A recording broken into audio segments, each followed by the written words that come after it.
वो पैसे भी नहीं मिले हमें। नहीं तो वो पैसे थोड़ी मिलेंगे, वो तो अब 3,200 उसने एग्रीमेंट बना के आपको दे दिया, टीआरसी आपकी लगे या ना लगे वो तो अब आपका मसला है। हाँ जी। अब वो तो लॉस तो बहुत हुआ भाई, मैं बहुत। हाँ ये बात तो सही है कि लोग फजूल में ना लोगों को तो बहका देते हैं कि अब ये करें वो करें, यहाँ आसान है सस्ता है, कुछ सस्ता तो कुछ भी नहीं है। प्रॉपर कानूनी तरीके से होगा, उसमें हर लेटर एम्बेसी के थ्रू होगा, सारे काम एम्बेसी के थ्रू होंगे, क्योंकि आप किसी बंदे को कोई पेमेंट भेज रही हैं, कहीं पेमेंट भेज रही हैं, आपके पास कोई गवर्नमेंट की रसीद तो होनी चाहिए ना। फिर अपनी प्रॉपर्टीज बेच रही हैं, पूरी जिंदगी इंसान जमा पूंजी बनाता है, अपनी प्रॉपर्टीज बनाता है, पूरी जिंदगी मेहनत करता है उनके लिए। अगर आप बेच रही हैं तो बेचने से पहले बहुत ज़्यादा सोचें, इस्तिखारा करें, नमाज हाजात पढ़ें।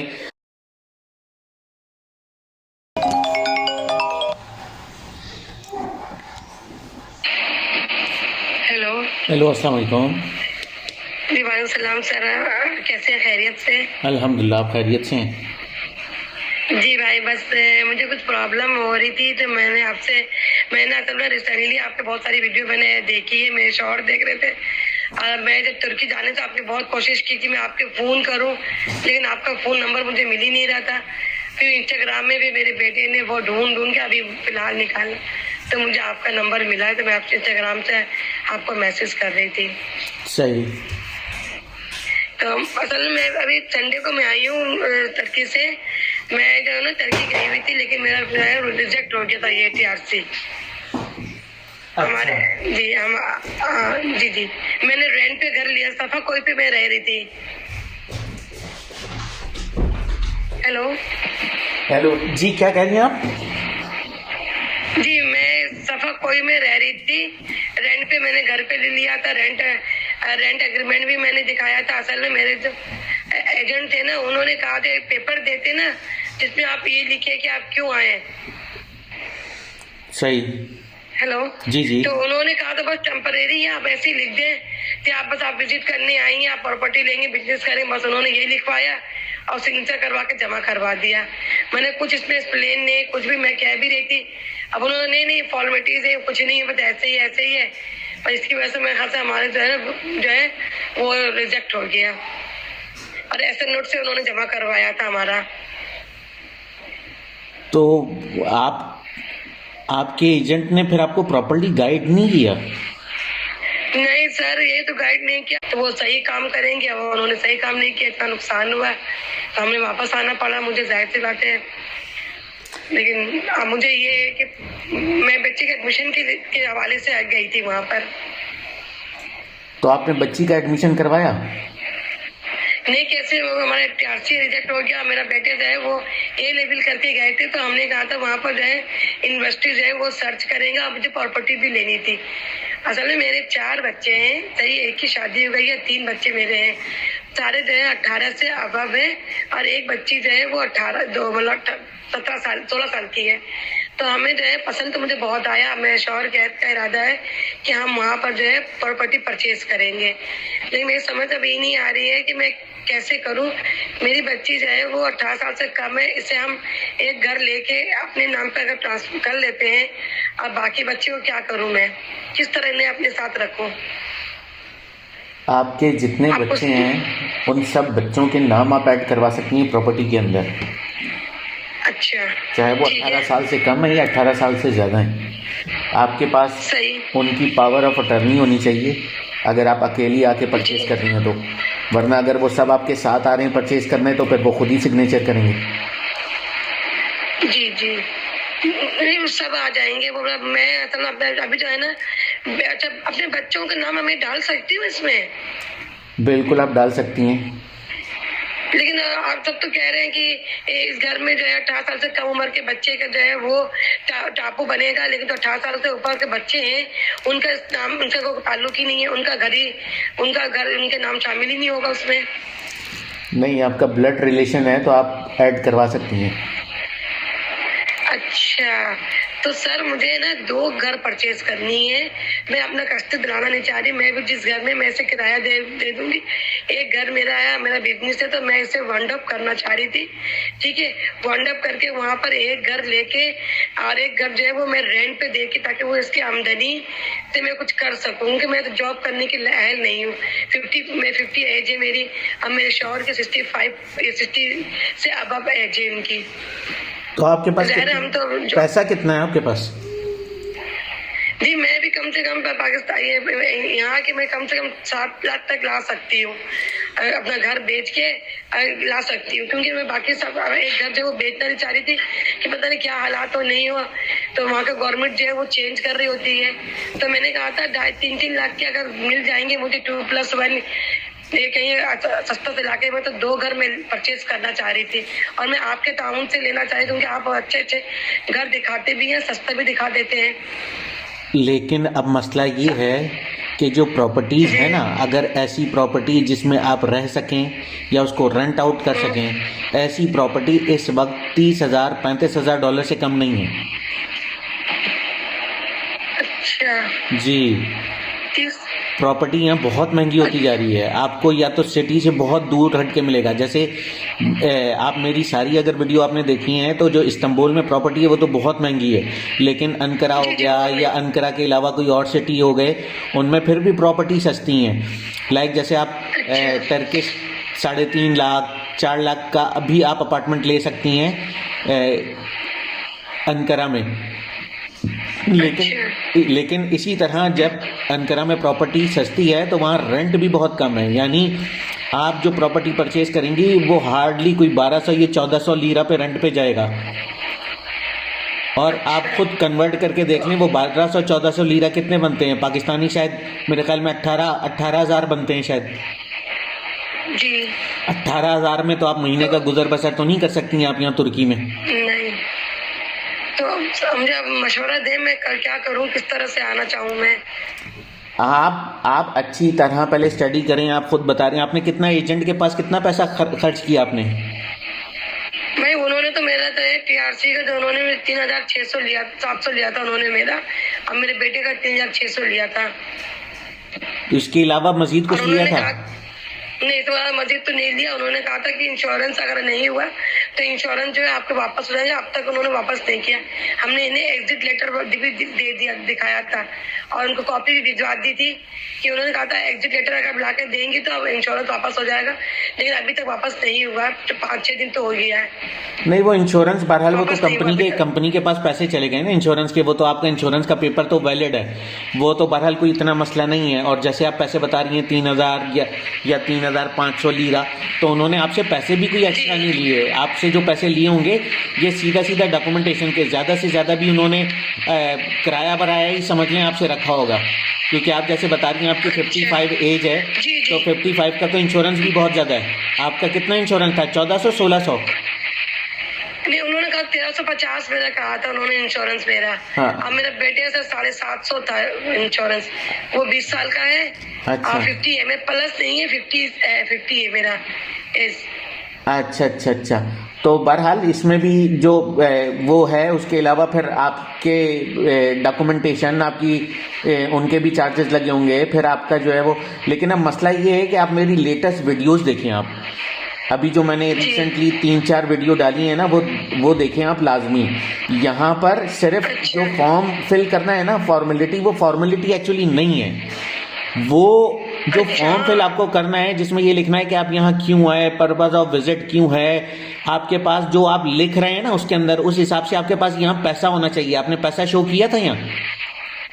नहीं, उन्होंने कुछ कहा ही नहीं ना हमें। उन्होंने कहा था बस फॉर्मेलिटी से बस लिख दो करके आप जमा कर दो। हम जाए हुए थे, हम दूसरा दिन हुआ था, 3-4 दिन हुआ था हमें आए। हमें तो कुछ पता भी नहीं था ना यहाँ के बारे में। अब तो मालूमात हो गई है, पहले मालूमात नहीं थी ना हमें इतना, इसी वजह से। तो ये बहरहाल थोड़ा होमवर्क करके आना चाहिए था आपको। अब वरना आप लोग तो बस ये समझ लें कि एक विजिट वीज़ा ही हो गया, बस आपका विजिट हो गया। बस ये आप आए और घूम फिर के चले गए। आप लोग पता नहीं शायद घूमे भी ना हो इस दौरान। डॉक्यूमेंटेशन नहीं, में? मैं सिर्फ आया सोफिया देखा भाई और कहीं कुछ देखा नहीं, मुझे पता नहीं चला क्योंकि इस चक्कर में हमारे मैं 25 दिन तो रही, लेकिन सारे इन सब चक्करों में घर रेंट लेने के चक्कर में 4-5 दिन लग गए। फिर ये आगे भी हम लोग भाग दौड़ में से आया सोफिया ही देखे और तो कुछ देखा ही नहीं हम लोगों ने। अच्छा, फिर आपने मकान रेंट पे लिया या एग्रीमेंट बनवाया था आपने? एग्रीमेंट बनवाया था हमने। तो आपने एग्रीमेंट के भी पैसे दिए होंगे यकीनन? वो पैसे भी नहीं मिले हमें। नहीं तो वो पैसे थोड़ी मिलेंगे, वो तो अब उसने एग्रीमेंट बना के आपको दे दिया, अब टीआरसी आपकी लगे या ना लगे वो तो अब आपका मसला है। हाँ जी, अब वो तो लॉस तो बहुत हुआ भाई, मैं बहुत, अब मेरे शौहर का इरादा है कि अब हम जो है ना वो इकट्ठे ही मतलब बच्चों को लेकर जाएंगे। तो मैंने कहा भाई आप बहुत अच्छी गाइड करते हैं, मैंने कहा मैं अब आपकी मदद ले रही हूँ, मुझे कोई प्रॉपर्टी परचेज करने में मदद कर देते हैं, तो इसी वजह से आप अगर आप इस्तांबुल में प्रॉपर्टी परचेज करती हैं तो शायद मैं आपको गाइड कर दूं कि प्रॉपर्टी आपने कैसे परचेज करनी है, लेकिन इस्तांबुल में प्रॉपर्टी बहुत महंगी है। क्योंकि मैं खुद इस्तांबुल में रहता हूं इसलिए मैं इस्तांबुल के बारे में ज़्यादा जानता हूं, या मैं प्रॉपर्टी के अगर कहीं कुछ गाइड करना हुआ तो मैं आपको इस्तांबुल में कर सकता हूँ, लेकिन इस्तांबुल में मैं आपको बता रहा हूँ इस वक्त जो प्रॉपर्टी है वो कम से कम भी 30 से 35 हज़ार डॉलर की है, और 35 हज़ार डॉलर का मतलब है पाकिस्तानी तकरीबन 65 लाख रुपए, जिसकी एक प्रॉपर्टी आएगी। पाकिस्तानी 65 लाख? जी। अब ये तो सिर्फ प्रॉपर्टी परचेज करने के पैसे हो गए। आप पूरी फैमिली, कितने लोग हैं आपकी फैमिली में? तो फिलहाल तो हमारे तो है वो 4 भी, सब लोग हैं वो 5 हैं। 5? अम्मी भी एक है, अम्मी भी है वो। जी, अच्छा, लेके 6 बंदे हम लोग हैं। चले 6 बंदे हैं आप लोग, तो 6 बंदों के हिसाब से आजकल तो टिकट के पैसे भी बढ़ गए हैं, प्रोसेस करवाएंगे, दोबारा वीज़ा लेंगे, उसके भी आपको पैसे देने पड़ेंगे, फिर आप यहाँ आएंगी, आपका मकान तो होगा नहीं, आप फिर रेंट पे अगर लेती हैं या होटल में स्टे करती हैं वो भी सारे खर्चे हैं। आपका 65 हज़ार का तो मकान है, ये समझ लें आपके 75 लाख रुपए बन जाएंगे पाकिस्तानी। जी, तो ये आप जो भी अगर कोई कदम उठाने लगे अच्छी तरह सोच समझ के कदम उठाएं। अपनी प्रॉपर्टी को सेल आउट करने से पहले बहुत दफ़ा सोच लें, क्योंकि अगर आप सेल करके यहाँ आती हैं तो आप कहाँ रहती, कहाँ आप कौन सा कंट्री से हैं आप? जी, कराची से रहती हूँ मैं, कराची नाजमाबाद के इलाके से रह रही हूँ। अच्छा, तो आपको खुद अंदाजा है कि जी नाजमाबाद में प्रॉपर्टी कितनी महंगी है। अगर आपने आज बेच दी तो आप 1 महीने बाद नहीं खरीद सकती नाजमाबाद में प्रॉपर्टी।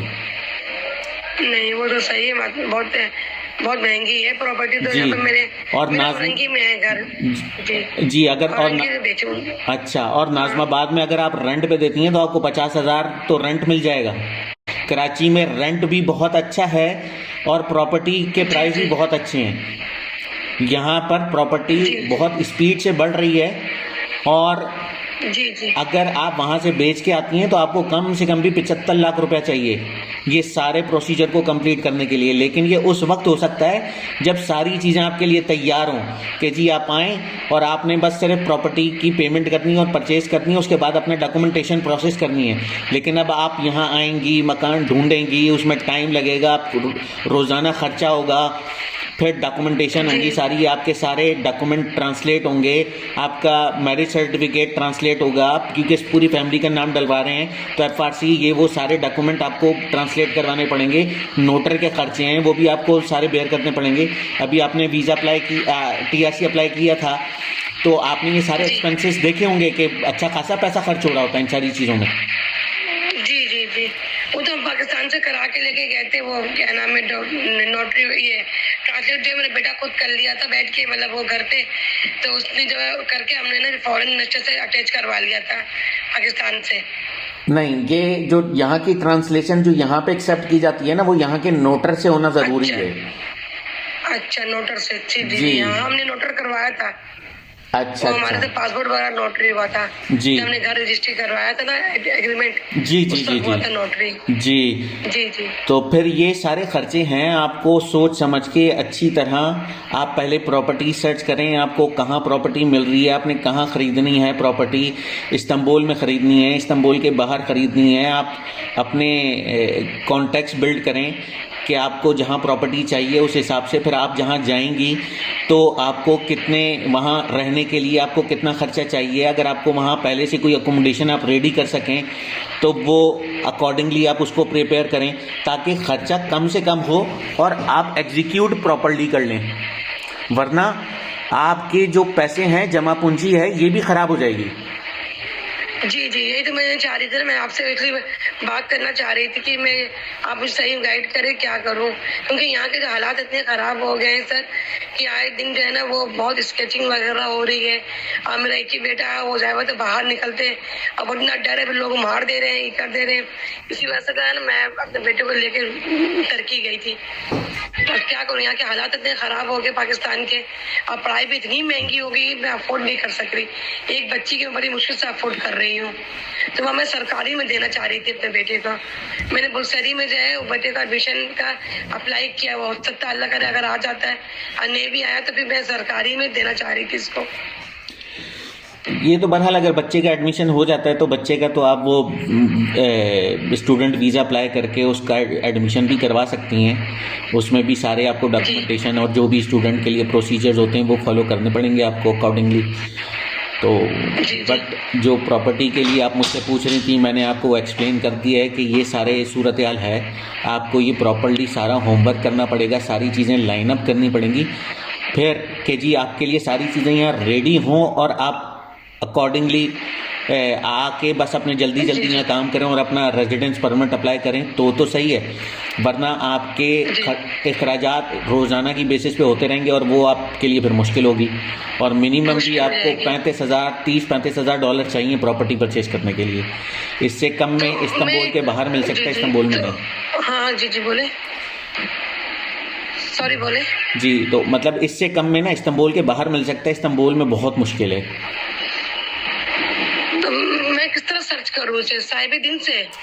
जी आप उससे सर्च कर लें, लेकिन वो सही राइट मुझे देंगे, सही लोग मिलेंगे उसमें या मैं एक काम कर सकती हूँ सर आपसे तकलीफ, मैं साहिब दिन से देख के अगर मैं आपको दिखा दूँ, आप बता सकते हैं कि मुझे ये सही होगा कि नहीं मेरे लिए? देखिए मैंने जो वीडियोस बनाई है ना उन वीडियोस के अंदर मैंने ये भी एक्सप्लेन किया है कि कौन सी प्रॉपर्टी किस जगह पे है तो उसके प्राइस कितने होंगे, ये आपने किस तरह चेक करना है, तो वो सारी चीज़ें मैंने उसमें एक्सप्लेन कर रखी हैं। देखें अगर आप किसी से भी कोई काम करवाएंगे ना तो फिर कोई भी काम कर रहा होगा आपके लिए, अगर आप वहाँ किसी को हायर करेंगी या किसी को वहाँ आपके जी तो वो फिर आपसे पैसे लेगा। जी ये तो मसला है, मैं क्या करूं, किस तरह करूं? तुर्की का वीज़ा लगना आसान है लेकिन तुर्की में सेट होना आसान नहीं है। अच्छा जी। और यहाँ ये मैं क्या कहूँ, हमारे मतलब कुछ यहाँ पर लोग ऐसे हैं जो वीलॉग्स बनाते रहते हैं और कहते रहते हैं कि यहाँ आ जाओ, एजेंट टाइप के लोग भी उनमें हैं बहुत कि जी यहाँ आ जाओ मसला नहीं है, यहाँ आ जाओ मसला नहीं है। यहाँ जब आते हैं तो पता चलता है कि मसले कितने हैं। हाँ ये बात तो सही है कि लोग फजूल में ना लोगों को तो बहका देते हैं कि अब ये करें वो करें, यहाँ आसान है, सस्ता है, कुछ सस्ता तो कुछ भी नहीं है पाकिस्तान के मुकाबले में। वहाँ रही 25 दिन तो मैंने ग्रोसरी भी ली कभी, तो पाकिस्तान के मुकाबले में बस ये चीज़ें अच्छी, इन्वायरमेंट अच्छी, बस ये अच्छी है, यहाँ के लोग अच्छे, बस ये मिले मुझे पाकिस्तानी के अलावा, टर्किश मुझे अच्छे मिले बस। जी लेकिन ये है कि अखराजात तो है ना, अब ये अखराजात को बर्दाश्त करने के लिए आपके पास इतना अमाउंट होना चाहिए कि आप यहाँ ये अपने तमाम तर मामला सेट कर लें। जैसा पहले यहाँ सूरत हाल थी कि जनाब आए आपने TRC अप्लाई किया मिल गया, अब यहाँ ऐसा नहीं है। आपको जो फॉर्म भी दिया जा रहा है उस फॉर्म में आपने सारी चीज़ें प्रॉपर्ली एक्सप्लेन करनी है। अगर आप प्रॉपर्ली एक्सप्लेन नहीं की आपने तो भी आपका TRC रिजेक्ट हो जाएगा। तो उसके लिए या तो फिर ये है कि कोई प्रॉपर्ली आप लॉयर हायर करें जो पावर ऑफ अटर्नी आपसे ले। आप पावर ऑफ अटर्नी आपको उनके थ्रू देनी पड़ेगी, एम्बेसी के थ्रू उन लॉयर को। अच्छा अच्छा, जी एम्बेसी के थ्रू देना पड़ेगी। जी, एम्बेसी के थ्रू आपको पावर ऑफ अटर्नी देनी पड़ेगी। फिर वो बंदा आपके लिए यहाँ पर जो भी आपके मामलात होंगे, जो भी काम होंगे, आप फिर यहाँ पे अपने पाकिस्तान में रहते हुए अभी अगर कोई प्रॉपर्टी सर्च करती हैं तो वो प्रॉपर्टी आपकी सर्च करके पूरी वेरीफाई करेगा, आपके बिहाफ पे वो प्रॉपर्टी परचेज भी करेगा, लेकिन वो प्रॉपर कानूनी तरीके से होगा। उसमें हर लेटर एम्बेसी के थ्रू होगा, सारे काम एम्बेसी के थ्रू होंगे, क्योंकि आप किसी बंदे को कोई पेमेंट भेज रही हैं, कहीं पेमेंट भेज रही हैं, आपके पास कोई गवर्नमेंट की रसीद तो होनी चाहिए ना फिर, जी वरना आप किसी को पैसे दे देंगी, वो पैसे उसका कोई रिकॉर्ड ना हो, आप कैसे लेंगी फिर पैसे? यहाँ तो खाने के लिए लोग बैठे हुए हैं। बैठे हुए हैं। हाँ। तो ये सारे अच्छा, तरीके जी सही सही। तो आप मुझे लिंक देंगे उसके, मतलब इस तरह के मैं किस तरह कर सकूं? मैं अपने हस्बैंड से बात करूंगी और क्या कहते हैं। लॉयर तो यहाँ बहुत हैं, लेकिन मैं आपको एक्सप्लेन कर रहा हूँ बार बार, इखराजात हैं। देखें, आप लॉयर को इन्वॉल्व करेंगी तो $3,000 कम से कम वो लेगा लॉयर। ये जर्नल फीस है यहाँ, लॉयर की फीस $3,000 वो आपसे लेगा। आपकी सारी डॉक्यूमेंटेशन, हर एक चीज़ में आपको गाइड करेगा, और एक वो कानूनी तरीके से सारे काम होंगे आपके पास। उस लॉयर का यहाँ नोतर का एग्रीमेंट, सारी चीज़ें होंगी जो एम्बेसी के थ्रू अटेस्ट होंगी। समझ रही हैं आप? आपके पास उस बंदे की कानूनी एक पेपर होगा कि यार ये मेरा रिप्रेजेंटेटर है वहाँ पे, और जो भी पेमेंट होगी आपके पास उसकी रसीद होगी। तो वो बंदा फिर इस काम के पैसे लेगा आपसे, 3,000 $3,500 जो भी हैं, वो उसकी जो भी फीस होगी वो आपको। इवन के अगर आपने प्रॉपर्टी परचेज करनी है, आप एम्बेसी में जाके ये बात कर लेंगे, जी मुझे प्रॉपर्टी परचेज करनी है तुर्की के अंदर, मुझे कोई अटर्नी चाहिए, तो एम्बेसी में भी होंगे, वो आपको कोई रेफर कर देंगे, मैं रेफर करूंगा, और तो कल को ये बात हो जाएगी कि जनाब इनके अपने कोई लिंक होंगे या कुछ होंगे। नहीं, आप डायरेक्टली एम्बेसी, हाँ आप एम्बेसी, डायरेक्टली एम्बेसी। जी जी जी। अच्छा जी। ऐसे वैसे भाई, अच्छा बताए, मेरे ना जो 4 बच्चे हैं, ठीक है, हम एक घर में, हर घर में इन बच्चों को हमने 2 घर बिलफता कर ले लिया, ठीक है। एक घर में सारे बच्चों का नाम दे दिया, फिर दूसरे घर में भी बच्चों को सारे नाम दे दिया, या ना अलग अलग बच्चों को अलग अलग प्रॉपर्टी लेनी पड़ेगी। आप एक में भी सबके नाम दे सकती हैं, आप मल्टीपल में भी सबके नाम दे सकती हैं, आप अलग अलग में भी नाम दे सकती हैं, वो आपका अपना मसला है, और उनकी वो प्रॉपर्टी के शेयर जिस तरह आप रखना चाह रही हैं वो उस हिसाब से अकॉर्डिंगली एडजस्ट हो जाएंगे। तो बहरहाल सफ़ा जी, सफ़ा कोई जो है वो बहुत ज़्यादा क्राउडेड एरिया है, और बहुत वहाँ 5-5, 6-6 मंजिलों की बिल्डिंगें होती हैं कॉमनली वहाँ सफ़ा कोई में। ऐसे ही था ना मातो? तो वहाँ हाँ, आप सफ़ा कोई में भी अगर प्रॉपर्टी लेने जाएंगी तो सफ़ा कोई में भी 4.5-5 लाख लीरा से कम की प्रॉपर्टी नहीं है। आपने वहाँ देखी होंगी कुछ प्रॉपर्टी? जी जी देखी थी। तो उनके प्राइस कितने थे? जी जी जी 3, 3.5, 4, 4.5, 5, 10, 20, 25, 30 लाख की भी प्रॉपर्टी थे वहां पर। जी, तो ये ऐसा ही है। अब जो प्रॉपर्टी $30-35 से कम की होती है ना, वो सिर्फ ऐसी होती है कि बस आपको कागज मिल रहा है, उसमें ना आप रह सकेंगे ना उसको रेंट आउट कर सकेंगे। अच्छा जी, ये इस्तांबुल का मैं बता रहा हूँ। इस्तांबुल के बाहर तो मिल सकती है आपको सस्ती प्रॉपर्टी, लेकिन इस्तांबुल में बहुत महंगी है प्रॉपर्टी अब। अच्छा, सफा कोई इस्तांबुल में आती है सर? अच्छा, इस्तांबुल के साइड, जैसे इस्तांबुल के साइड एरिया, जैसे एक आदि कोई है, आपको सिलसिली क्या या श्री नेवरा, सब जगह में ये तो आप ये जितने आप नाम ले रही हैं ना, कदे कोए, शिशली, ये तो सिटी सेंटर समझे जाते हैं। टूरिस्ट हब है कदे कोए, शिशली तो पूरा बिजनेस हब है, सारे कमर्शियल एरिया, कमर्शियल जोन वहाँ बना हुआ है। वहाँ तो आपको नहीं मिलेगा। आपको तो शिशली में तो कुछ $50,000 से कम में प्रॉपर्टी बहुत मुश्किल है मिलना। अच्छा जी जी जी। नहीं फिर नहीं, सस्ता इलाका में आप। अच्छा, मैंने सुना था कुजाली में भी जाए कुछ सस्ते मिल जाते हैं बानिस्बत इस्तांबुल से। कुजैली में जी, कुजैली में भी सस्ते हैं। वो इस्तांबुल में नहीं आता, कुजैली अलग है, और कुजैली में प्रॉपर्टी सस्ती है। आप कुजैली में प्रॉपर्टी परचेज कर सकती हैं। लेकिन कैसे करूँ वहाँ तो मुझे मतलब पता तो नहीं है ना मुझे कि मैं कुजाली में किस तरह परचेज करूँ रेंट।